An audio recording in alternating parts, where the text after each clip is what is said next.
Beaucoup de patients s'interrogent actuellement sur leur traitement antitumoral et nous font part de leurs craintes vis-à-vis d'éventuels effets indésirables imprévus.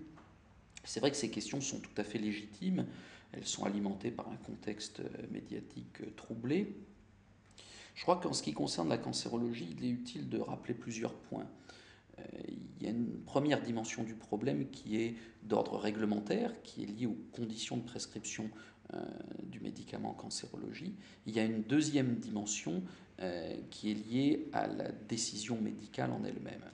Alors c'est vrai que les traitements qu'on utilise dans cette spécialité sont des médicaments qui peuvent parfois être responsables de toxicité sévère, mais je dirais aussi que ça, c'est pas une découverte. Il y a déjà des décennies, quand on apprenait la chimiothérapie, quand on était interne, on nous disait que toute chimiothérapie pouvait mettre en jeu le pronostic vital si certaines précautions n'étaient pas respectées.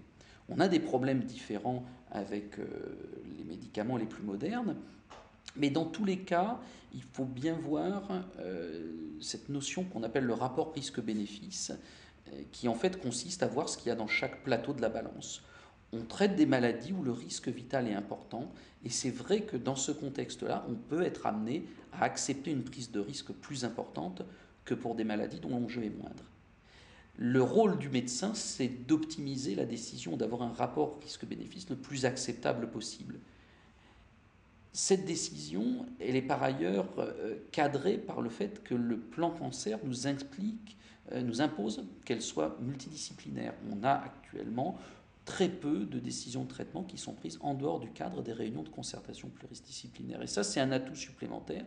La collégialité, le fait qu'il y ait plusieurs spécialistes qui se penchent sur un dossier à chaque décision importante, c'est une garantie supplémentaire pour le patient.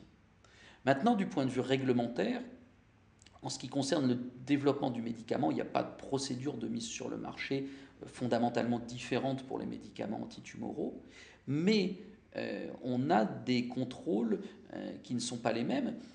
D'abord, comme je l'ai dit, au niveau de la prescription, avec cette obligation de décision pluridisciplinaire, mais on a également des référentiels, notamment mis en place par l'INCa, l'Institut national du cancer, mais aussi par des sociétés savantes représentatives des grands acteurs de la cancérologie. Ces référentiels font que les traitements sont de plus en plus cadrés, de plus en plus protocolisés. Il y a de moins en moins de place à l'initiative individuelle. Et il y a par ailleurs, au niveau de la prescription, des contrats de bon usage qui ont été initiés par l'INCa. Ce contrat de bon usage consiste à s'engager à ne prescrire des médicaments que dans des conditions où leur utilisation a été validée parce qu'elle apparaît apporter un bénéfice important pour le patient, avec des conditions de sécurité qui sont respectées.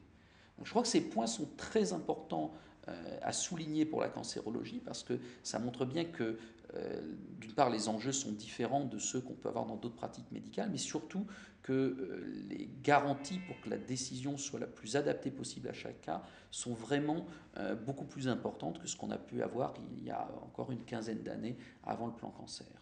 Et en conclusion, je voudrais ajouter que bien sûr, l'information loyale, c'est un droit du patient qui est absolument intangible et qu'à la base de tout ça, eh bien, il y a la discussion avec le médecin oncologue et je crois qu'il ne faut pas hésiter à parler et à demander des éclaircissements, bien sûr.